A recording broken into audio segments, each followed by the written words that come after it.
안녕하십니까? 용산기술사연구소 마스터클래스입니다.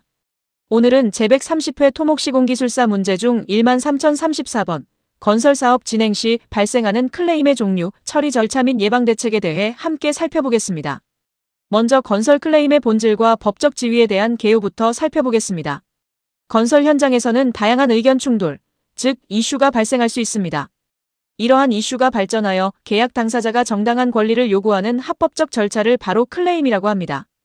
그리고 이 클레임이 해결되지 않을 경우 최종적으로는 분쟁, 즉 소송이나 중재로 이어지게 되죠.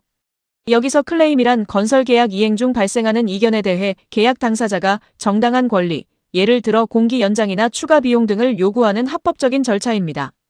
중요한 핵심 통찰은 클레임은 단순히 분쟁 그 자체가 아니라 분쟁 이전 단계의 협의 과정이며 현대 대형 건설 프로젝트에서는 반드시 수반되는 필연적인 프로세스라는 인식의 전환이 필요하다는 점입니다. 다음은 클레임 발생 메커니즘과 산출 원리입니다. 클레임은 일반적으로 5단계로 진행됩니다. 첫째, 설계 변경이나 지연이 발생합니다. 둘째, 이에 대한 사전 통지, 즉 노티스를 하게 됩니다. 셋째, 상세 내역을 제출하고 협의를 진행합니다. 넷째, 협의가 원만하지 않을 경우 클레임을 공식적으로 제기하고 마지막으로 타결이 되거나 분쟁으로 이어지게 됩니다. 클레임이 성립하기 위해서는 3가지 요소가 필수적입니다. 바로 계약적 근거, 인과관계, 그리고 이를 입증할 수 있는 자료입니다. 공기 연장, 즉 EOT 산출의 기본 원리는 임계 경로, 크리티컬 패스의 지연 일수를 기준으로 산정됩니다. 이제 프로젝트를 위협하는 주요 클레임의 종류에 대해 알아보겠습니다. 첫 번째는 공기 지연 클레임, 즉 딜레이 CLAIM입니다. 이는 발주처 귀책 사유, 예를 들어 부지 인도 지연 등으로 인해 공정이 지연될 때 발생합니다. 이 경우 현장 관리비 등의 추가 간접비, 즉 PROLONGATION, 카스트와 공기 연장, EOT를 청구하게 됩니다. 두 번째는 설계 변경 및 범위 클레임, 즉 스코프 CLAIM입니다. 현장 조건이 상이하거나 예를 들어 예측하지 못한 집안 조건 등이 발생했을 때 또는 계약 도면과 실제 작업 범위의 불일치로 인해 추가적인 직접비를 청구하는 경우가 이에 해당합니다. 이어서 골든타임을 사수하는 클레임 처리 절차입니다. 세 번째는 사전 통지, 즉 노터스 및 문서화입니다. 사유 발생 후 지정된 기일 내, 예를 들어 FIDIC 기준 28일 이내에 반드시 서면 통보가 필수적입니다.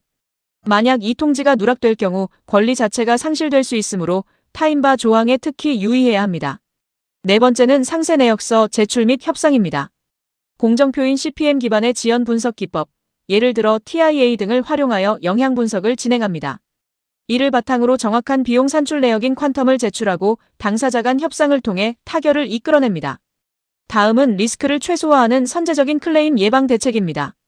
첫 번째는 체계적인 공사 기록 관리, 즉 에버던스 마이너스 베이스트 관리입니다.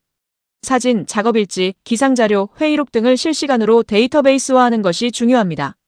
클레임 입증의 핵심은 오직 기록에 의존한다는 점을 명심해야 합니다. 두 번째는 완벽한 계약서 검토 및 독소 조항 파악입니다. 입찰 단계부터 특수 조건, 즉 퍼티큘러 컨디션즈를 정밀하게 검토해야 합니다. 발주처와 시공사 간의 불공정한 리스크 분배 조항이 있다면 사전에 협의하여 명확히 해야 합니다. 이제 결론 및 성공적인 프로젝트를 위한 실무 제언입니다. 결론적으로 클레임은 발주처에 대한 적대적 행위가 아닙니다. 오히려 프로젝트의 건전성을 유지하고 계약 당사자의 정당한 권리를 확보하기 위한 필수적인 관리 체계라고 이해해야 합니다. 실무적인 제언으로는 현장 소장 및 공무 담당자의 계약 관리 마인드, 즉 컨트랙트 어너스를 제고하는 것이 중요합니다. 또한 현장 내에 클레임 매니지먼트 전담 인력을 운영하고 필요하다면 외부 법무 및 공정 전문가와의 협업 시스템을 구축할 필요가 있습니다. 이어서 용산기술사연구소 마스터클래스입니다. 이번에는 제130회 토목시공기술사 문제 중 13035번 돌핀 배치 시 고려사항과 종류별 장단점에 대해 설명드리겠습니다. 먼저 해상 물류의 핵심 거점인 돌핀의 정의와 설치 목적에 대해 알아보겠습니다. 돌핀이란 육지나 암벽과 연결되지 않고 해상에 독립적으로 설치되어 대형 선박의 접안, 즉 BERTHING과 계류, 무링을 돕는 구조물입니다. 돌핀의 주요 설치 목적은 3가지입니다. 첫째, 초대형 선박 접안 시 발생하는 거대한 충격 에너지를 안전하게 흡수하기 위함입니다. 둘째, 수심이 깊은 해상에서 원유나 가스 등 특정 화물을 효율적으로 하역하기 위함입니다. 셋째, 전면 암벽, 즉 키월 시공 대비 막대한 공사비를 절감할 수 있다는 경제적인 이점이 있습니다. 다음은 선박의 접안 에너지 전달 메커니즘과 산출 원리입니다. 선박이 돌핀에 접안할 때 발생하는 운동 에너지는 돌핀과 방충제, 즉 팬더가 흡수하게 됩니다. 이 에너지는 구조물의 변형을 통해 안전하게 솟아납니다. 접안 에너지는 보시는 공식과 같이 선박의 질량 m과 접근 속도 b의 제곱에 비례하며 여러 개수들을 곱하여 산출됩니다. 여기서 핵심 변수는 선박의 질량과 접근 속도라는 것을 이해하는 것이 중요합니다. 이제 돌핀 배치 시 핵심 고려사항에 대해 말씀드리겠습니다. 첫 번째는 대상 선박의 재원 및 해상 조건입니다. 선박의 최대 길이, 만재 흘수선, 그리고 재화 중량 톤수 등을 면밀히 분석해야 합니다. 또한 조류의 방향과 유속, 파랑, 바람에 의한 풍화중 등 자연 조건을 종합적으로 검토해야 합니다. 두 번째는 돌핀 간의 간격 및 계류 각도 설계입니다. 선박의 평행을 유지하기 위한 브레스트 돌핀 간의 적정 간격을 산정해야 하며 계류삭의 장력이 균일하게 분산되도록 무어링 돌핀의 각도와 이격 거리를 최적화해야 합니다. 이어서 연성 돌핀, 즉 플렉서벌 달펀의 종류별 장단점입니다. 세 번째는 강관 파일식 돌핀입니다. 장점으로는 강관 파일 자체의 휩탄성을 이용하여 충격 에너지를 탁월하게 흡수하며 시공 속도가 빠르다는 점입니다. 하지만 단점으로는 해수 노출로 인한 부식 문제로 전기 방식 등 방식 공법이 필수적이며 초대형 선박의 접안 하중을 견디기에는 한계가 있다는 점입니다. 네 번째는 목재 또는 강제 혼합식 돌핀입니다. 장점은 자재 수급이 용이하고 시공이 간편하여 공사비가 저렴하다는 점입니다. 반면 단점은 내구 연한이 짧고 파손 위험이 커서 주로 소형 선박 계류장으로 한정되어 사용된다는 점입니다. 다음은 강성 돌핀, 즉 리저드 달펀의 종류별 장단점입니다. 다섯 번째는 콘크리트 케이슨식 돌핀입니다. 막대한 자체 중량으로 극강의 안정성을 확보하며 초대형 유조선 및 대수심 해상 환경에 완벽하게 대응할 수 있다는 장점이 있습니다. 하지만 대규모 해저 지반 개량 공사가 필수적이고 막대한 공사비가 소요된다는 단점이 있습니다. 여섯 번째는 콘크리트 블록식 돌핀입니다. 케이슨에 비해 수심이 다소 얕은 곳에서 시공이 용이하다는 장점이 있습니다. 단점으로는 케이슨식과 마찬가지로 구조물 자체가 딱딱하여 충격 흡수력이 전무합니다. 따라서 반드시 고효율 대형 방충제, 예를 들어 셀펜더 등을 함께 설치하는 것이 필수적입니다. 이제 결론 및 초대형 항만 시대를 위한 실무적 제언입니다. 표를 보시면 연성 돌핀은 중천 수심에서 중소형에서 대형 선박에 적용되며 비교적 저렴하고 시공이 빠르며 구조물 자체의 힘으로 충격을 흡수합니다. 반면 강성 돌핀은 대수심에서 초대형 선박에 적용되며 매우 고가이고 지반 개량이 필요하며 중량으로 저항하고 대형 방충제가 필수적입니다. 결론적으로 돌핀의 형식과 배치는 선박의 재원, 즉 크기와 해양 물리적 환경, 예를 들어 파랑, 조류, 그리고 해적 지반 조건을 종합적으로 교차 분석하여 결정해야 합니다. 실무적인 제언으로는 최근 해운업계의 선박 초대형화 트렌드에 대응하여 압도적인 지지력을 가진 케이슨식 강성 돌핀과 고효율 셀펜더의 조합이 필수적입니다. 또한 생애주기 비용, 즉 LCC 최적화를 위해 염해 부식 및 방충제 피로도를 실시간으로 모니터링하는 스마트 계측 시스템 도입을 적극 권장합니다. 이어서 용산기술사연구소 마스터 클래스입니다. 이번에는 제130회 토목시공기술사 문제 중 13036번 아스팔트 포장에서 발생하는 소성 변형의 특징, 발생 원인 및 방지 대책에 대해 설명드리겠습니다. 먼저 도로의 치명적인 결함 중 하나인 소성 변형, 즉 RUTTING의 정의입니다. 소성 변형이란 차량의 반복적인 측하중에 의해 아스팔트 포장 표면의 차량 진행 방향, 즉 바퀴 자국을 따라 영구적인 요철, 치마 및 융기가 발생하는 현상입니다. 이로 인한 문제점은 매우 심각합니다. 강우 시 폐인 궤적에 물이 고여 수막 현상, 즉 HYDROPLANING를 유발하며 이는 차량의 조향 능력 상실과 대형 교통사고로 직결되는 심각한 안전위해 요소가 됩니다. 다음은 점탄성 메커니즘과 소성 유동, 즉 플라스틱 플로 원리입니다. 아스팔트는 온도에 따라 성질이 변하는 점탄성 물질입니다.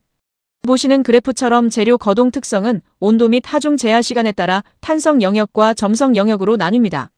특히 고온이거나 하중 제하 시간이 느릴 경우 아스팔트가 점성 거동을 우세하게 보이며 변형이 증가합니다. 이때 타이어 하중에 의한 전단 능력이 아스팔트 혼합물의 전단 강도를 초과하게 되면 바로 소성 유동, 즉 플라스틱 플로가 발생하여 영구적인 변형이 나타나는 것입니다. 이어서 소성 변형의 발생 패턴과 교통 및 환경적 원인입니다. 첫 번째, 발생 위치와 시기적 특징을 보면 주로 포장 표면 온도가 급상승하는 하절기 혹서기에 집중적으로 발생합니다. 또한 가감속이 빈번한 교차로나 버스 정류장, 그리고 중차량 통행이 많은 오르막차로에 집중되는 경향을 보입니다. 두 번째, 교통 및 환경적 원인 즉 하중과 시간의 함수를 살펴보겠습니다. 포장 온도 상승, 특히 여름철 60도 이상에서는 바인더가 연화되어 문제가 됩니다. 또한 과적 차량에 의한 축하중 증가는 하중의 4제곱에 비례하여 포장 파손을 가속화합니다. 차량의 저속 주행으로 인해 타이어가 노면을 누르는 하중 작용 시간이 증가하는 것도 중요한 원인입니다. 다음은 내부 구조의 붕괴를 초래하는 재료 및 배합적 원인입니다. 세 번째, 불량한 골재 사용 및 배합 설계 오류입니다. 마찰각이 적은 둥근 강자갈을 사용할 경우 골재 간의 맞물림, 즉 인터라킹이 상실됩니다. 또한 잔골재의 비율이 과다할 경우 혼합물의 구조적 골격 형성이 실패하여 소성 변형에 취약해집니다. 네 번째, 아스팔트 바인더 자체의 품질 문제입니다. 침입도가 너무 높고 연질인 바인더를 사용하거나 고온 점도가 낮은 부적합한 바인더를 사용할 경우 소성 변형이 쉽게 발생합니다. 최적 아스팔트 함량인 OAC를 초과하여 배합하게 되면 아스팔트가 골재 사이를 밀어내어 윤활유처럼 작용하게 되어 문제가 더욱 심화됩니다. 이제 성능 극대화 및 구조적 전환을 통한 소성 변형 방지 대책입니다. 다섯 번째, 최신 재료 공학적 개선입니다. 고분자 개질 아스팔트, 즉 PMA를 사용하여 고온 점성과 탄성 회복력을 극대화할 수 있습니다.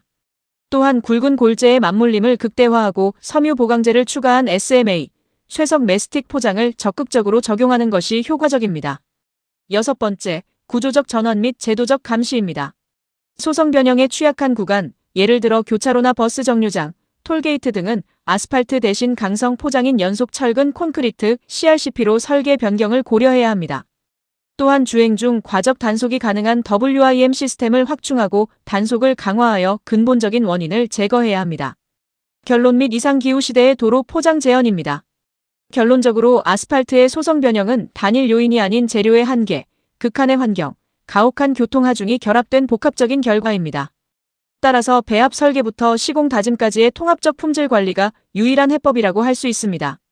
실무적인 제언으로는 최근 폭염 등 기후변화로 인한 이상 고온 현상에 대비하여 과거의 경험적 배합 설계가 아닌 공용성 기반 배합 설계인 SUPRPAVE 기준의 전면적인 도입이 시급합니다. 또한 시공 중 롤러의 다짐 온도 및 횟수 관리를 철저히 하여 초기 공급률을 완벽히 제어하는 것이 매우 중요합니다.